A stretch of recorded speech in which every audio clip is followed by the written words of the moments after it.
nice texture right through to the very bottom perimeter where it's really quite soft and quite chunky still. So I'm going to work into the interior of my haircut. I'm switching back to my delta blades, which are my straight blades, and I'm going to be working with the halo method. And this is a layering method that we use that gives us really even, uniform layering through the interior of any kind of a shape, whether it's long, whether it's short. It allows us to be able to really create a multitude of looks. So I'm going to be working with a classic halo parting, which is a 1-inch band section that sits just behind the ear and just right in front of the ear, all the way to the top of the head. This is going to be the guide that I use on both sides for the entire interior part of the haircut. So it's right at the balance point of the head, and it's going to give me complete control over the shape that I want to create. Let's take another clean parting on the other side. There's my parting. Cindy, if you can just drop your head for me. So you can see it comes right around the top of the head, and it comes right to the top of the ear on both sides. And that will be the guide for all the layering in the interior of my haircut. So starting right in the top,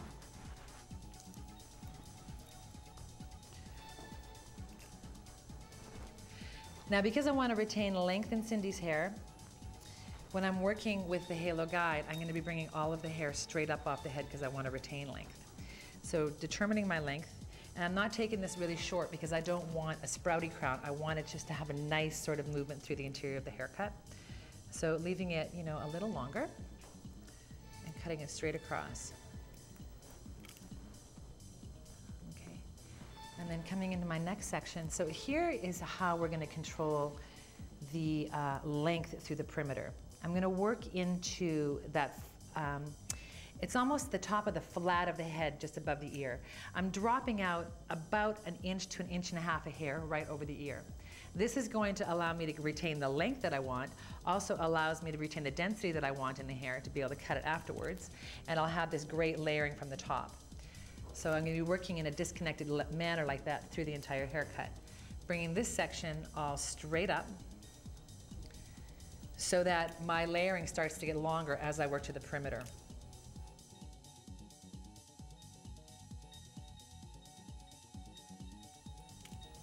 Just cutting this straight off.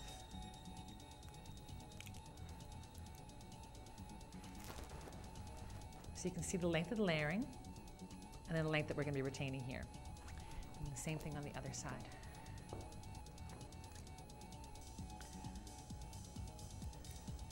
So again, if the hair is a lot thicker, then maybe you're not going to drop out quite as much. So you have to really look at each individual head of hair and determine how much you're going to drop out based on that client. Taking my next section, again coming straight up off the head.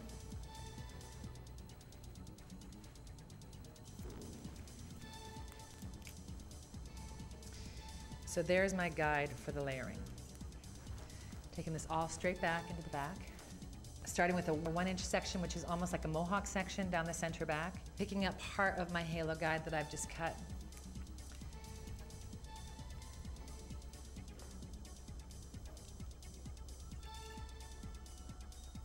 And I'm going to conform to the head shape as I work into the back of this haircut. If I wanted to have a shape that was more of an hourglass, I would bring this section straight up, allowing that hair to be a little longer into the crown area. I want this to have a bit more of a flatter shape in through the crown, more head hugging. So holding the section straight out from the head and connecting this through.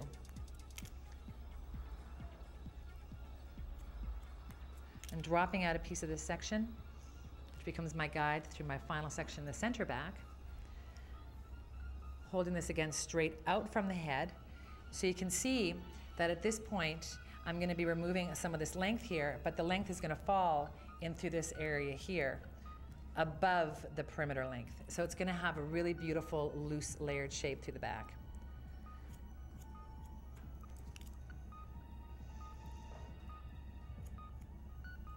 You see? So the length just sort of sits right below the hairline and through the back. I'm working into my next section. Now, when you're working with halo layering, one of the most important things is that you completely conform to head shape. So almost working in sections that would be Crescent-shaped sections also could be thought about as a cornrow type of a section because you really want to conform to the curvature of the head. And that's what allows us to be able to get those beautiful, beautiful silhouettes when we're working with halo layering. Taking this section, and I'm holding it straight out from the head, straight out from the section. It's completely separate from the first section that I've cut. But I have a piece of my guide in my fingers right here for my halo, right in front of my section. So holding this straight out from the head, here's my guide. Again, you know, I'm gonna just follow the curvature of the head.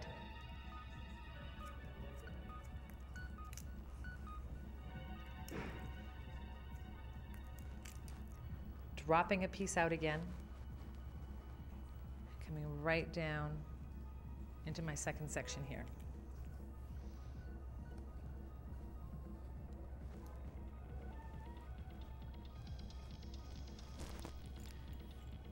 Making sure that I don't pick up any of the hair that I've dropped out here previously to retain that length. So I'll show you that section here. Can you see how that's a slightly curved section? So it completely conforms to the curvature of the head.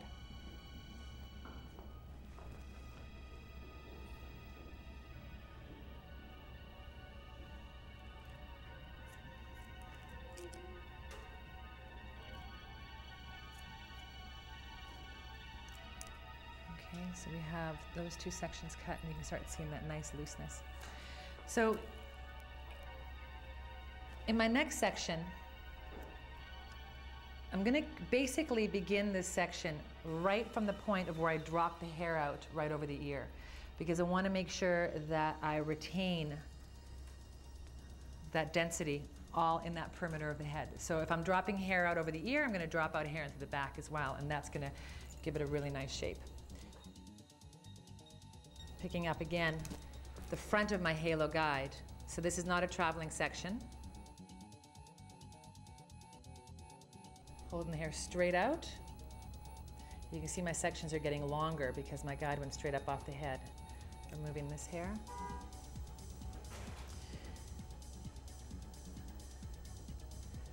And coming into the last part of my section here. Again, just always double check to make sure that you have the right amount of hair that's being left out.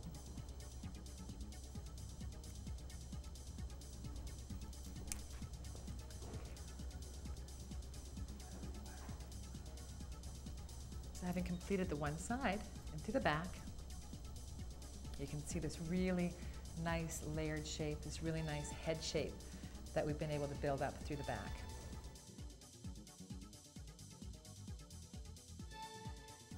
And I'm going to work it the same way on the other side.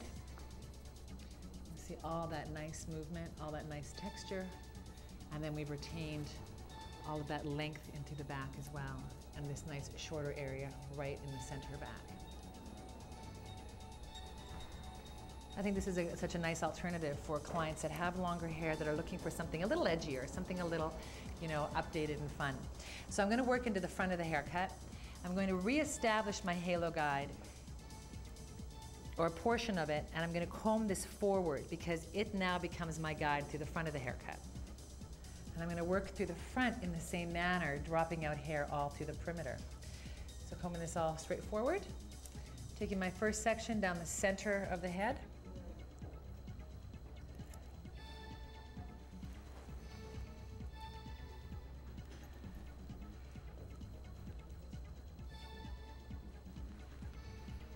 And I'm going to drop out, it's about an inch of hair right through the front because I want to again retain this length that she has. I want to retain the density that she has into the front, and I want to have nice layering coming from behind that'll really exaggerate this length that she has and taking this weight out behind it. So again, holding this up, here's my halo guide, which is right part of my section that I started with. Holding this hair straight up from the head, and I want to remove this length because this is just weight, and this is what will, you know, really support that longer hair that I want to leave. So just cutting this off. And so it'll be a disconnection from the length that I've dropped out through the front here. Working into my next section, which is again a straight section that comes into the temple area. Dropping out an inch in front of this section as well. I want to look at that to make sure it's the right